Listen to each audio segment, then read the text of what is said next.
Lakini kubwa zaidi ni hii, nataka nikupe sasa. Hii ndio mujarrab zaidi. Hii sasa, walitaati zawjati almuanada au almuanida fil baiti taqra'u surata Quraish ala 7 tamratin 21 marra wa tu'ti man turidu ta'ataha. Ya Allah, ya Allah. Yani ikiwa kama wewe hapo ulipo unataka mkeo akutii sana na akupende sana, au wewe hapo ulipo unataka mumeo akusikilize sana na akupende sana, kodi hii nakupa katika suratu Quraish. Basi katika hali za namna hii pia, wewe ambaye unataka kumziwia kabisa mume mwenye tabia ya kuchepuka chepuka, na wewe ambaye unataka kumziwia kabisa mke mwenye tabia ya kuchepuka chepuka, baki njia kuu, mchepuko sio dili. Twende sambamba hapa sasa.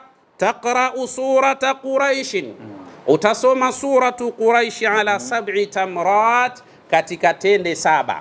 Tende yani utachukua tende 7, wewe mume zisomee tende 7, au wewe mke zisomee tende 7.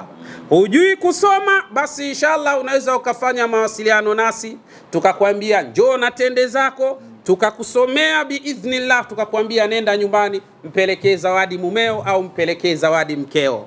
Akila tu mashallah, utulivu, furaha, amani, mapenzi yatakuwa ndio yenyewe hapo katika nyumba hiyo biidhnillah subhanahu wa ta'ala. Kwa hiyo utasoma katika tende 7 21 mara 21, yani sura hii utaisoma mara 21 katika zile tende 7.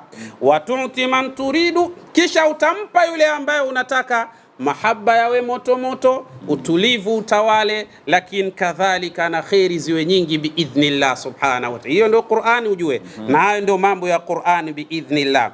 Wa baada qiraati surati taqul, baada ya kusoma suratu Quraish katika zile tende 7, kisha utasema, yani mara hiyo 21, kisha utasema maneno haya: wa kadhalika tati'u fulanatu bintu fulana zawjaha, yani na kadhalika, na hivi ndivyo ambavyo ilivyo fulani binti fulani amtii, ampende, amheshimu, amjali mume wake.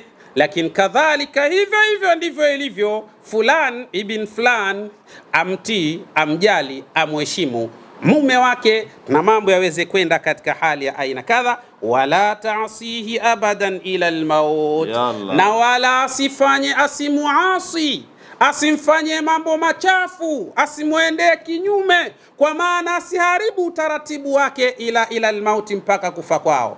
Ndio utaona watu wanapendana, wanaheshimiana, wanajaliana, wanathaminiana, yani wao wanakuwa bila shaka ni bega kwa bega katika kila jambo biidhnillah subhanahu wa ta'ala.